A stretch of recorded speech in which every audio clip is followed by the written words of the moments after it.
Good evening.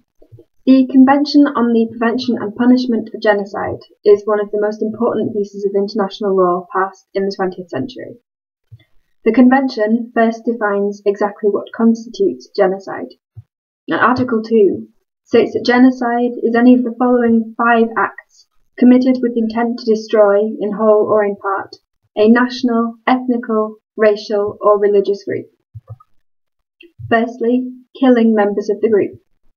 Secondly, deliberately inflicting conditions of life which are designed to destroy the group. Thirdly, causing serious bodily or mental harm.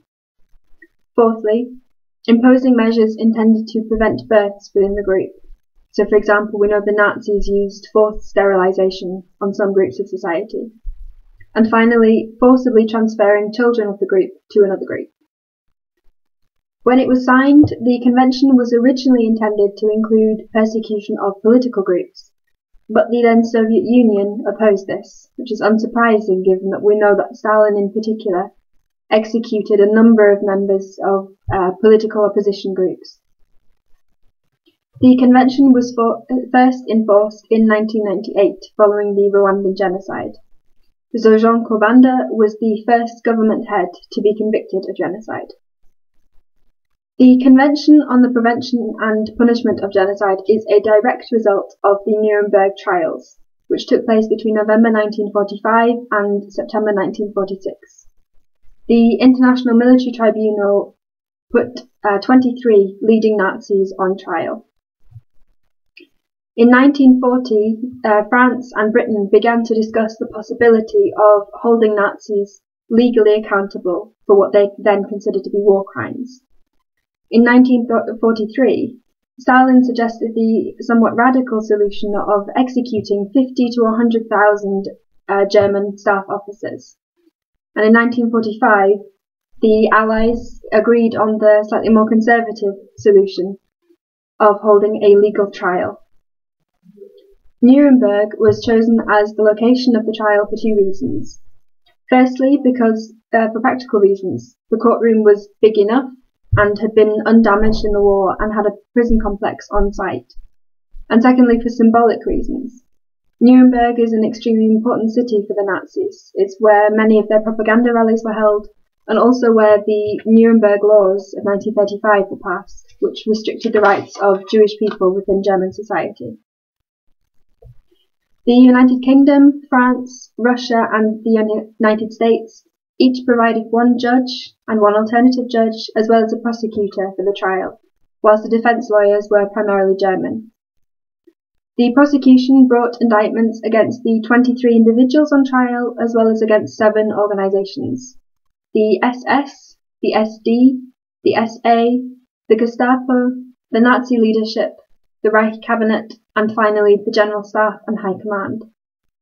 And there were 4 charges brought against these individuals and these groups. Firstly, crimes against peace. Secondly, waging wars of aggression. Thirdly, war crimes. And finally, crimes against humanity. Of the 23 accused, 2 did not stand trial, of which 1 was deemed medically unfit to do so, and the second committed suicide before the trial began. 3 were acquitted.